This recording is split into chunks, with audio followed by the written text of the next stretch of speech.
Demak, hozir funksiya limitini hisoblashga doir ba'zi misollarni tushuntirib beraman. Mana birinchi misolimiz bunaqa bo'lsin. Masalan, limit x intilganda 3 ga, aytaylik intilganda 3 ga, qavs ichida, masalan, ildizda hop x ning kvadrati plus 16 bo'lsin, minus x mana. Qanaqa hisoblanadi limit?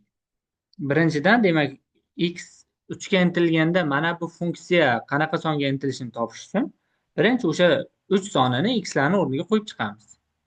Mana x larni o'rniga qo'yadigan bo'lsak, 3 ning kvadrati plus 16 ildiz ostida va undan keyin demak minus ildizdan tashqarida yana x ni o'rniga 3 ni qo'yamiz. Va soddalashtiramiz. Soddalashtiradigan bo'lsak, ildiz ostida birinchisidan chiqadigan natija 25 bo'lib qoladi. Sababi 3 ning kvadrati 9, 16 bilan qo'shamiz 25 minus 3. Va ko'rinib turibdi, 25 dan ildiz 5 chiqadi. 5 ning kvadrati bo'lgani uchun minus 3. Buni 3 ni ayirib qo'yib hisoblab qo'yishimiz mumkin. Bu demak 2 ga teng ekan. Bizda hech qanaqa muammo kuzatilmadi, ya'ni aniqmasliklarga kelib qolmadik. Shuning uchun bu funksiyani 3 nuqtadagi limiti x 3 ga intilgandagi limiti 2 ga teng ekan. Bo'ldi, mana shu turishda tugaydi. Xo'p, ikkinchi misol. Masalan, bunaqa bo'lsa-chi, limit xo'p, x intilganda masalan 2 ga, kasr chizig'i, xo'p, 4x minus 8 taqsim x ning kvadrati plus 3. O'rniga 2 ni qo'yib ko'rishimiz kerak bunda ham. Nega? Chunki agar 2 ni qo'yganimizda hech qanaqa uzilishga ega bo'lmasa, aniqlangan bo'lsa, demak o'sha son, chiqadigan son bizda bu funksiyani shu nuqtadagi limiti bo'ladi. Ya'ni 2 ning kvadrati plus 3. Tekshirib ko'ramiz. Yuqorida 8 minus 8 hosil bo'lib qolar ekan. Mahrajda esa 4 plus 3, ya'ni 7 hosil bo'lib qolar ekan mahrajda. Suratda esa 0. 0 taqsim 7. Va buni hisoblashimiz mumkin, chunki 0 songa bo'linadi. Bu 0 tadan tegaveradi. Demak, 4x minus 8 taqsim x kvadrat plus 3 funksiyaning 2 ga intilgandagi x 2 ga intilgandagi limiti 0 ga teng ekan. Demak, mana shu limitlar mana shu holatda hisoblanadi. Faqat bunda ozgina ehtiyot bo'lish kerak bo'lgan joylari bor. Buni mana keyingi misolda tushuntirib beraman. Mana 3-misol. Limit. Xo'p, masalan x intilganda 4 ga deylik, 4 ga kasr chizig'i. Yuqorida x ning kvadrati plus 2, mahrajida esa x masalan minus 4 bo'lsin. Qanaqa hisoblaymiz limitini? O'rniga boyagi ko'rinishda yana sonni qo'yishdan boshlaymiz. 4 ni qo'yib chiqamiz. 4 ning kvadrati plus 2, lekin mahrajda esa 4 minus 4. Endi hisoblasak, bu 4 ning kvadrati 16, 2 ni qo'shsak 18 bo'lib ketadi. Suratda hammasi joyida. Mahrajda esa 0. Lekin biz matematikada 0 ga bo'lish mumkin emas deganmiz. Ya'ni son 0 ga bo'linmaydi.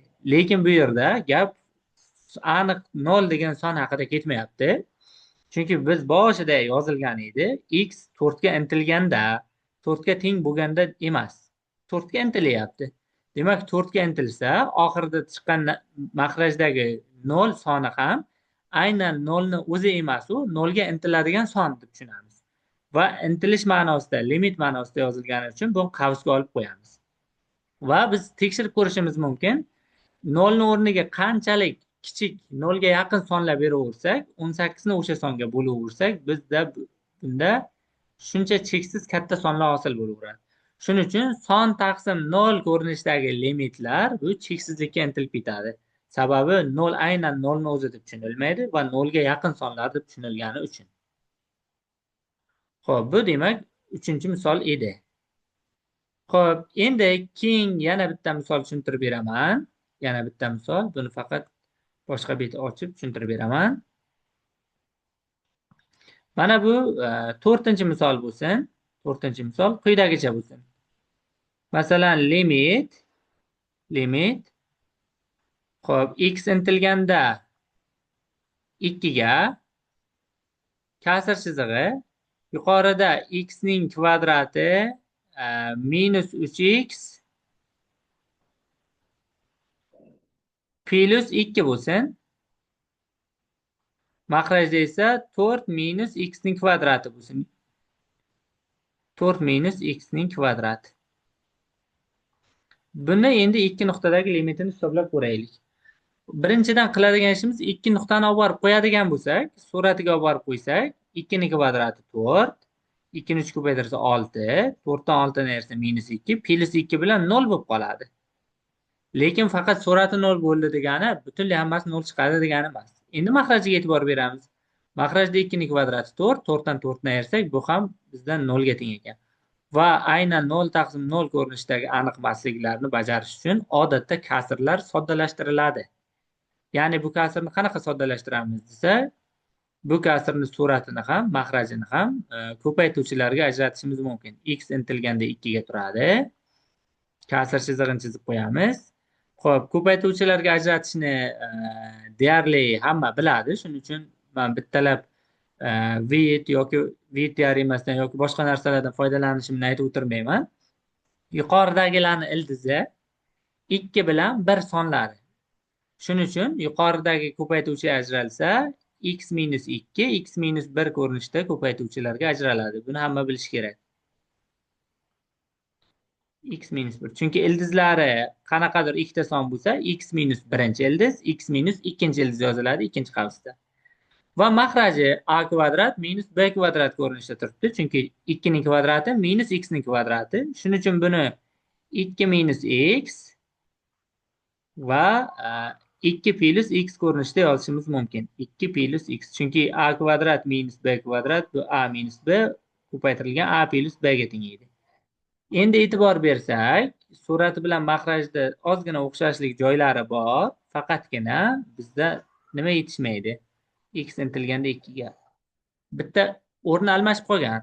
Shunda biz birortasidan minusni qavsdan tashqariga chiqarsak, ichkarida o'z-o'zidan 2 minus x degan ifoda hosil bo'lib qoladi. Va endi ikkinchi qavsda hech narsa o'zgarmaydi, ya'ni x minus 1 ligicha qoladi. Va xuddi shunaqa makrajda esa 2 minus x ni o'zi turadi. Ya'ni makrajda hech qanaqa o'zgarish bo'lmaydi. Ikkinchi qavs esa 2 plus x ekan. Va biz mana shu yerda qisqartirish amalga oshirishimiz mumkin. Ya'ni bizda x minus 2 minus x, 2 minus x lar qisqaradigan bo'lsa, bizda qoladigan ifoda faqat limit x intilganda 2 ga, suratida faqat minusi bilan oldida x minus 1 qoldi. Makrajida esa x plus 2 qoldi. 2 plus x yoki x plus 2 qoldi. Ana endi o'rniga 2 ni qo'yadigan bo'lsak, e'tibor bersak, suratida 2 dan 1 ni ayirsa 1, faqat oldida minus borligi uchun minus 1 hosil bo'ladi. Makrajda esa 2 ni qo'ysak, 2 plus 2 bo'ladi. Bu 4 ga teng bo'lib qoladi. Demak, mana shu 0 taqsim 0 ko'rinishdagi aniq emasliklar kelib qolsa, shunga o'xshagan, ya'ni ko'p xatlar yuqorida ham, makrajda ham. U holda, demak, buni ko'paytuvchilarga ajratib, soddalashtirib birinchi qisqartirish amalga oshirib, undan keyin shu sonni o'rniga qo'yishimiz mumkin.